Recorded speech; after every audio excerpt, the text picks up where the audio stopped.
बिस्मिल्लाहिर्रहमानिर्रहीम। अजीब जमाना आ गया झूठी शोहरत हासिल करने के लिए। टिकटॉक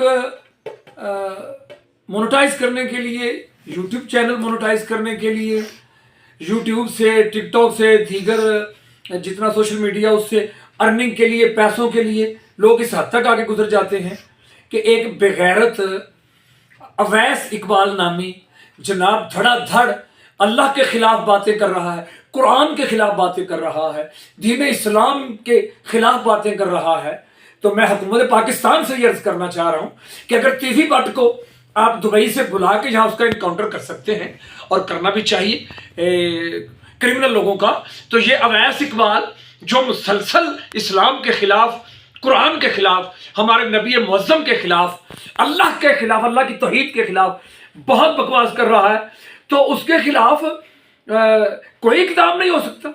वो पाकिस्तान में या पाकिस्तान से बाहर है, जहां भी है, उसको बुला के तो उसको मीनारे पाकिस्तान के सामने उसको गोली मारी जाए, उसको उसका इनकाउंटर किया जाए। हमें अहले इस्लाम मुसलमान, हमारे दिलों को तकलीफ पहुंचती। और रही बात मौलवियों की, तो मौलवी भी अपने अपने चैनल चलाने के लिए उससे मुनाजरे करते हैं और फिर उसकी बातों का जवाब भी नहीं दे पाते। तो मैं सिर्फ इतना कहना चाह रहा हूं कि वो कहता है ये जो आपका अल्लाह है, अल्लाह तो अरबी जुबान का लफ्ज है, और सिर्फ 2800 साल पहले, 2800 साल पहले अरबी जुबान राइज हुई है। तो ये लफ्ज अल्लाह 2800 साल पहले के, 2800 साल से पहले अल्लाह का नाम क्या था?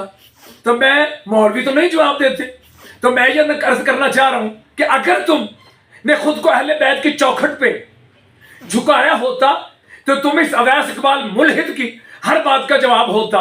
इसलिए कि मेरे मौला अली ने फरमाया कि जब कुछ भी नहीं था तब वो अल्लाह था, हम पंजतन का नूर था, तो हमने उसे अल्लाह कहा, हमने उसे कहार जब्बार कहा, हमने उसे गफूर रहीम कहा। तो मैं ये कहना चाह रहा हूं कि इस जमीन के बनने से पहले, इस दुनिया के बनने से पहले ही अल्लाह को अल्लाह कहने वाले पंजतन थे, लेकिन मौलवियों को ये जवाब ही नहीं आता था कि तब से अल्लाह कहा था। अगली बात वो कहते हैं कि जी आदम की एज बताएं कि आदम जो है ये दुनिया में पहला इंसान था, तो वो कहते हैं जी हाँ। फिर वो कहता है ये तो सारी 10,000 साल की कहानी है, और साइंस सारी बताती है कि लाखों साल से ये जमीन, ये दुनिया कायम है। तो फिर आदम से पहले तो इंसान कोई नहीं था। तो मैं ये कहना चाह रहा हूं अगर नहजुल बलागा का मुतालिया किया होता मौलवी साहिबान, तो इस बगैरत की जुबान आप बंद कर देते कि मेरे अली ने फरमाया इस आदम से भी पहले कई आदम थे, और कई बार ये दुनिया आबाद हुई, और कई बार ये खर्क हुई, और कई बार उजड़ी। ये जो आदम जिसकी हम नस्ल है, ये उन आदमों में से आखिरी आदम है। लेकिन अगर नहजुल बलागा पढ़ी होती, अगर दरियाले मोहम्मद में खुद को झुकाया होता, अगर बाब मदीनतुल इल्म की चौखट पे आए होते, तो ऐसे मुल्हिद को जवाब दिए जाते। फिर वो कुरान के खिलाफ बोलता है और कहता है कि जी ये अल्लाह का कलाम नहीं है। तो मैं कहूंगा ये बात बड़ी देर पहले भी मक्के में किसी ने की थी, लेकिन उसे मानना पड़ा था। वो कहता है कि जी ये जन्नत जो है वो जन्नत के भी तस्वर के खिलाफ है। वो कहता है कुरान में है कि जी हूरें होंगी और शराब तहूरा होगी और दूध होगा और फल होंगे। तो वो कहता है कि जन्नत में ये कैसी जन्नत है जिसमें शराब पियो, दूध पियो, और हूरों के साथ आके वो बेगैरत लफ्ज बोलता है, और उठो और अंगूर खाओ, फल खाओ, और फिर हूरों के साथ, और फिर शराब पियो।